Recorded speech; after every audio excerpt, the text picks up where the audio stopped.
नमस्कार। स्वागत है आपका भीम न्यूज इंडिया में। आप देख रहे हैं भीम न्यूज इंडिया। मैं हूं आपका दोस्त विनय कुमार सिंघल। प्रधानमंत्री नरेंद्र मोदी ने कर्तव्य भवन का किया उद्घाटन। कई विभागों के दफ्तर होंगे इस कर्तव्य भवन में। देखिए एक रिपोर्ट। आजादी के बाद दशकों तक देश की एडमिनिस्ट्रेटिव मशीनरी उन बिल्डिंगों से चलाई जाती रही है जो ब्रिटिश शासनकाल में बनी थी। आप भी जानते हैं, दशकों पहले बने इन प्रशासनिक भवनों में वर्किंग कंडीशन कितनी खराब थी। और अभी वीडियो में कुछ झलक भी देखी हमने। यहां काम करने वालों के लिए न पर्याप्त स्पेस है, न रोशनी है, न जरूरी वेंटिलेशन है।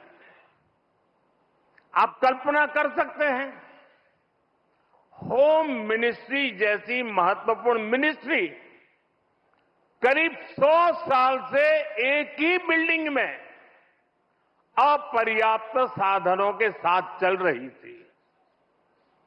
इतना ही नहीं, भारत सरकार के अलग अलग मंत्रालय दिल्ली के 50 अलग अलग जगहों से चल रहे हैं। पूछ रही है, पापा पूछ रहे हैं। इनमें से बहुत सारे मंत्रालय तो किराए की बिल्डिंग में है।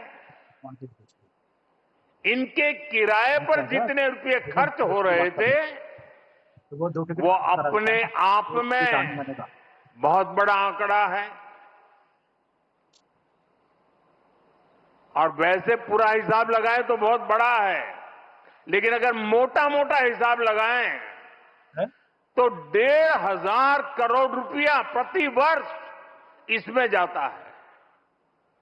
इतनी बड़ी राशि भारत सरकार अलग अलग मंत्रालयों के सिर्फ किराए पर खर्च कर रही है। इसका अलावा एक और दिक्कत, काम की वजह से स्वाभाविक है कि कर्मचारियों का यहां से वहां आना जाना भी होता है। अनुमान है कि हर रोज 8 से 10,000 कर्मचारियों को एक मंत्रालय से दूसरे मंत्रालय में आना जाना पड़ता है। अब इसमें भी सैकड़ों गाड़ियों का मूवमेंट होता है, खर्च होता है, सड़कों पर ट्रैफिक बढ़ता है, कितना समय खराब होता है। और इन सब से काम में भी इनएफिशिएंसी के सिवाय कुछ नहीं रहता है। साथियों, 21वीं सदी के भारत को 21वीं सदी की आधुनिक व्यवस्थाएं चाहिए, इमारतें भी चाहिए। ऐसी इमारतें जो टेक्नोलॉजी, सुरक्षा और सुविधा के लिहाज से बेहतरीन हो, जहां कर्मचारी सहज हो, फैसले तेज हो और सेवाएं सुगम हो। इसलिए कर्तव्य पथ के आसपास एक होलिस्टिक विजन के साथ कर्तव्य भवन जैसी विशाल इमारतों का निर्माण किया जा रहा है।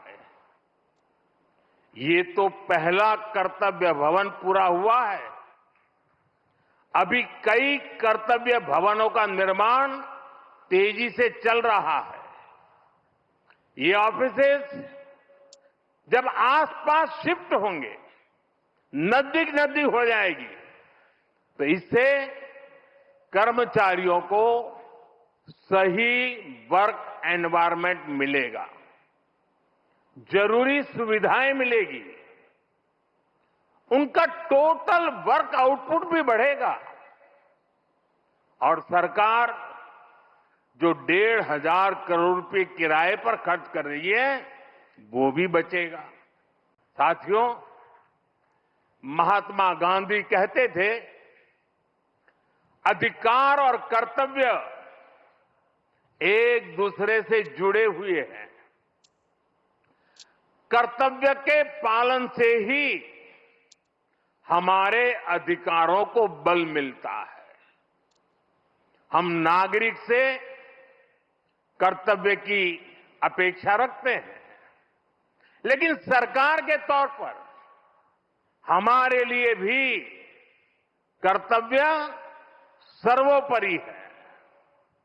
और जब कोई सरकार अपने कर्तव्यों को गंभीरता से पूरा करती है तो वो गवर्नेंस में भी नजर आता है।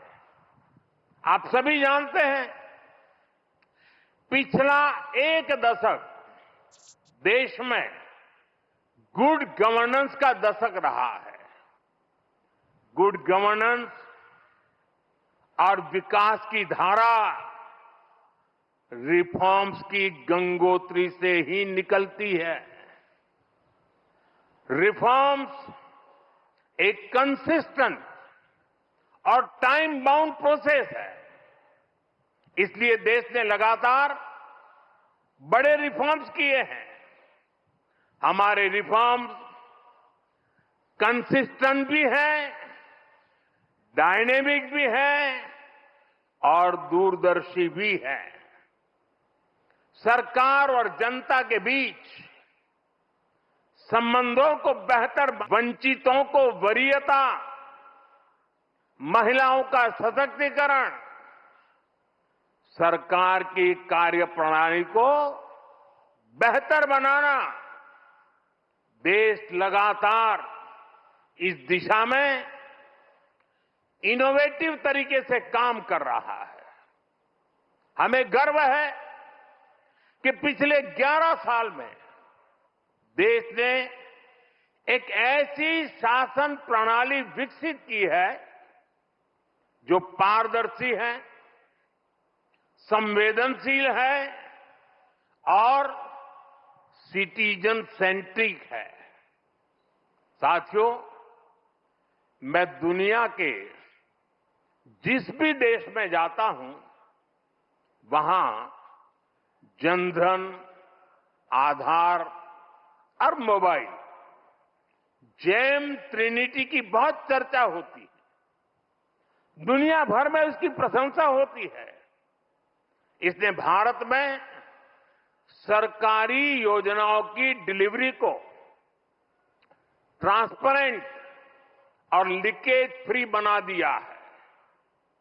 आज कोई भी ये जानकर हैरान रह जाता है कि देश में राशन कार्ड हो, गैस सब्सिडी पाने वाले हो, स्कॉलरशिप हो, ऐसी अलग अलग योजनाओं के करीब 10 करोड़ लाभार्थी ऐसे थे।